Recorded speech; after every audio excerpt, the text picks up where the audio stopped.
So this is the deck dinner of October 14th, 2018. There's beet kvass eggs and stuffed pepper, some tabbouleh,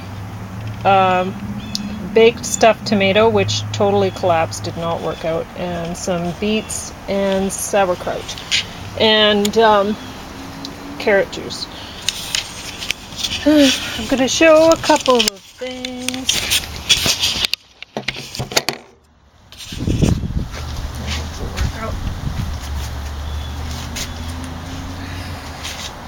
So, we watched, if the camera is even pointing at me, I'll see. I should actually check this every time. Maybe that'll be better. I'm trying to rip my dress. That wouldn't be good. Okay.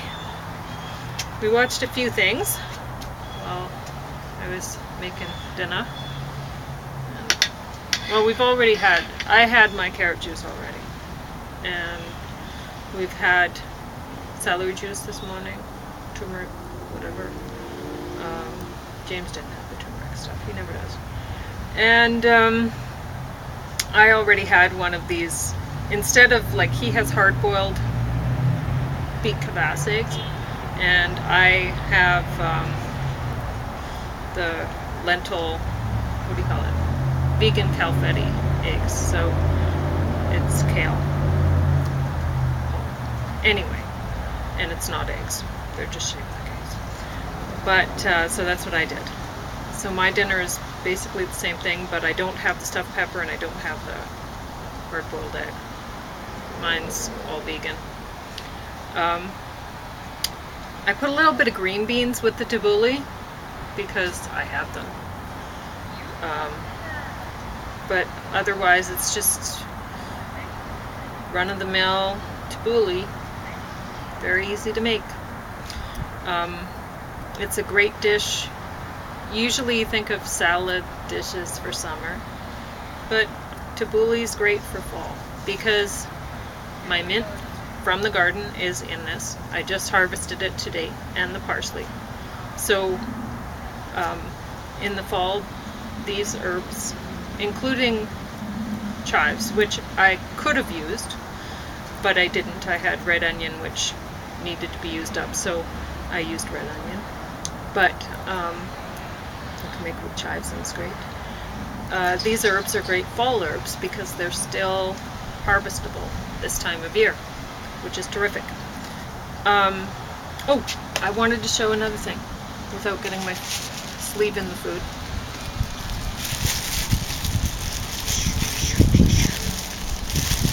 I noticed that somebody was looking at an old blog post that I'd written about homegrown versus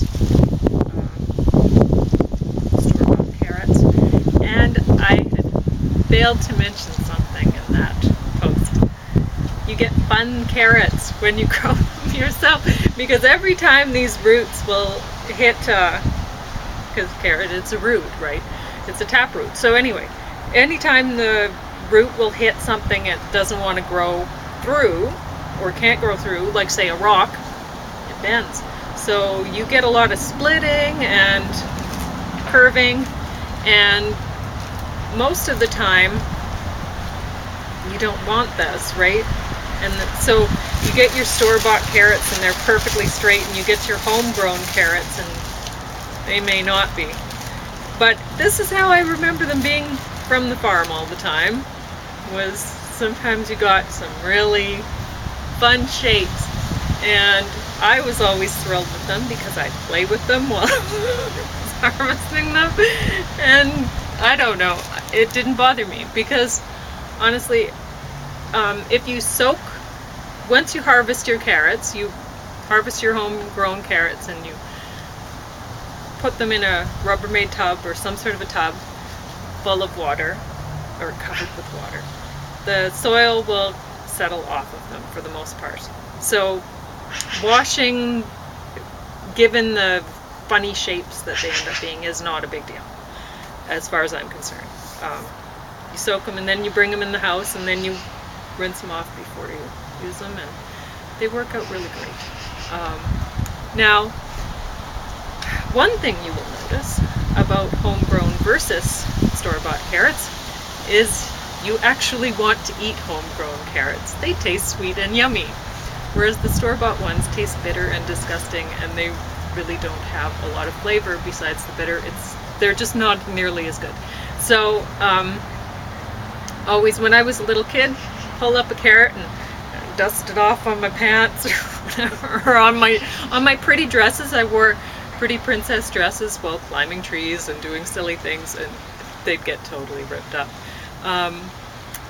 But anyway, so I didn't even wash a lot of the carrots. I'd go through Grandma's garden and just whatever I wanted to eat, I'd harvest it and eat it right there.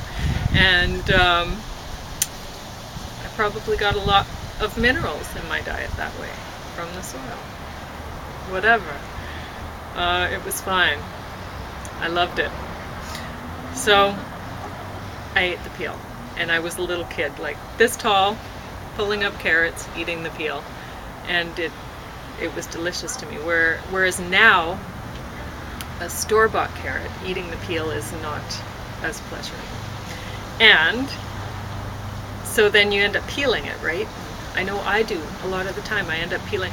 But with the homegrown carrots, you can juice the whole thing, the peel and all, and it tastes delicious. With the store-bought ones, you probably do want to peel them.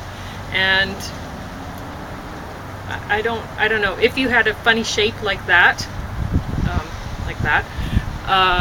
out of your store-bought carrot, well, that would make it harder to peel. So if your intention, if you really only like carrots peeled, and you only like carrots like made where you have to have the peel off, say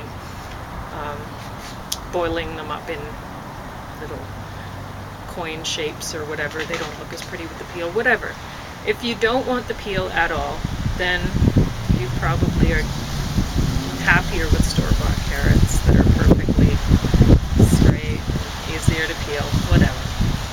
But if you actually get carrots because you think they taste delicious, or you want something that tastes delicious, it's definitely better for homegrown, because I'm not going to get a very tasty. I don't know why James is taking forever.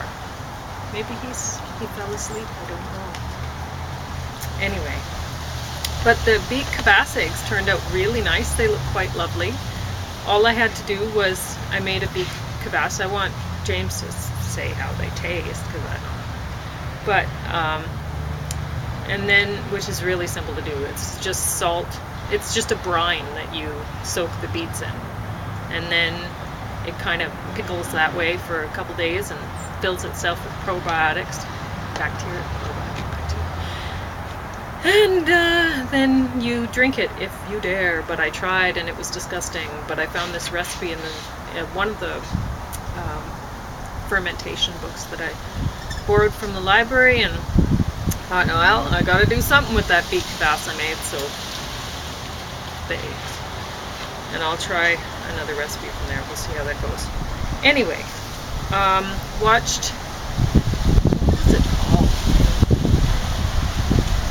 I don't know, Sarcano, Day of the Soledad or something like that. And honestly, I watched it a few times because I didn't really get it or care. So it just ran on in the background over quite a few times. And anyway, and then I still didn't care for it.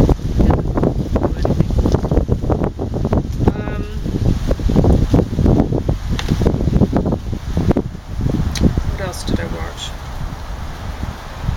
Marshall. Wasn't that good? It was okay. Based on true stories, so. And, oh, Blue Planet 2 was awesome. That was 3 DVDs worth of ocean footage, and it was great. The fish were terrific. They put on a very good show. It was filmed well, and I learned a lot.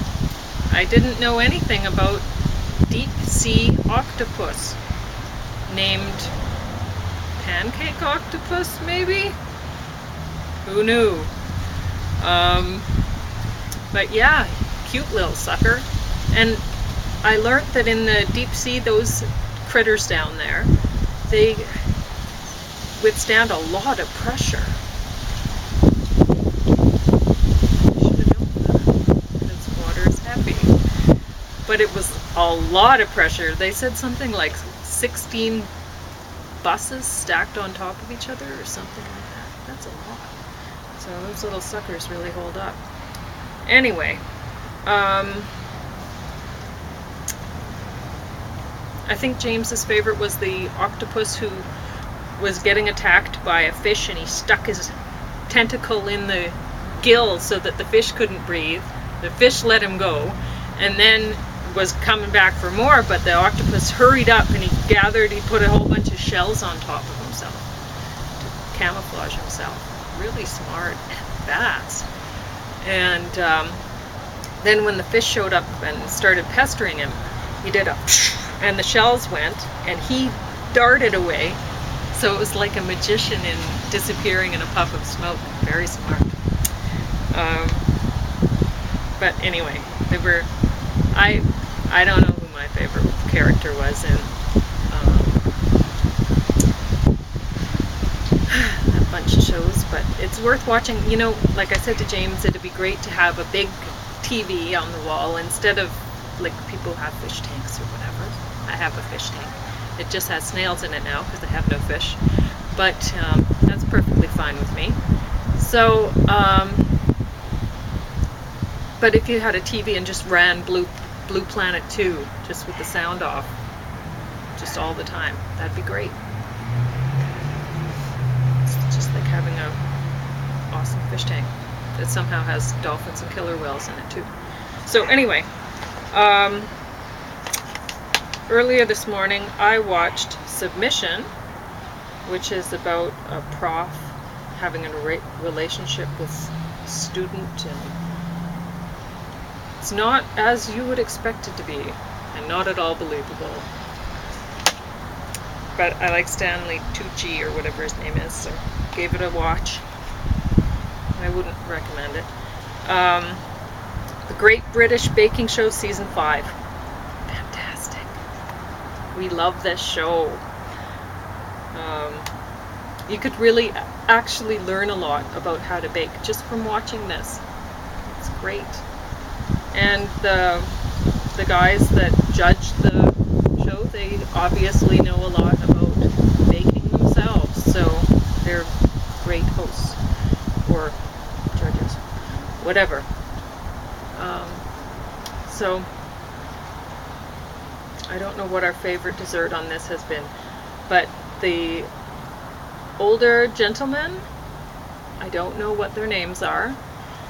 He is my favorite so far. We're on disc number 2 of 3, and I hope he wins. He's fantastic. So anyway, those are the shows. Now, when making my tabbouleh, I like to put quite a lot of parsley. So I put, well, you don't know how much I made, so it doesn't matter. But I put about equal parts of parsley, tomato, pepper, red pepper, and what else? A little less mint than parsley,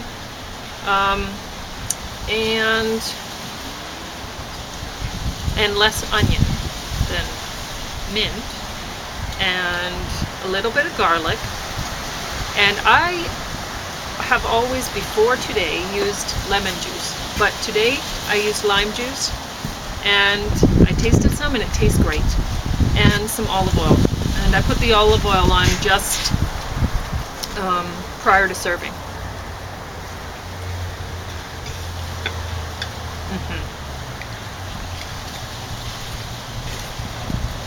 I think it's good.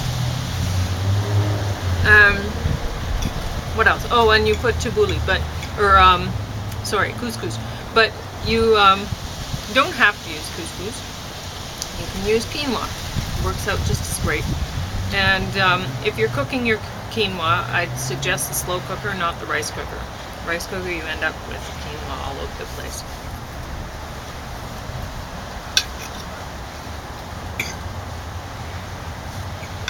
And you just measure out your fluid and turn it on, and there you go.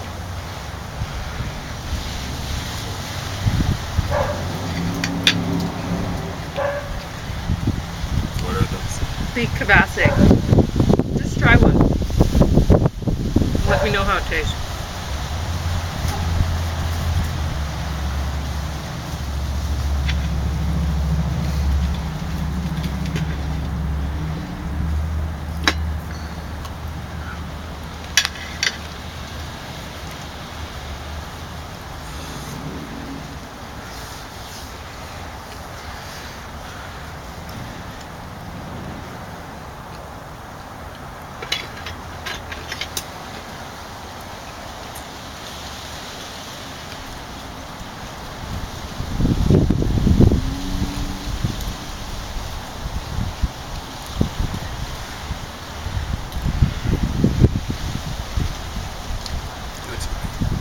It's okay.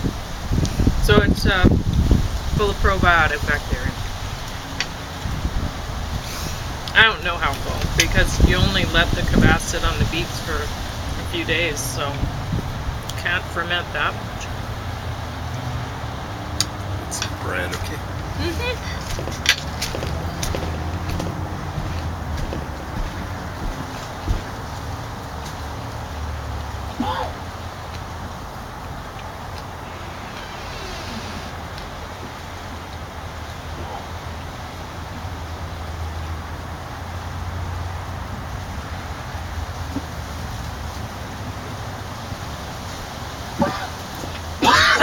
So anyway, that's our dinner for October 4th.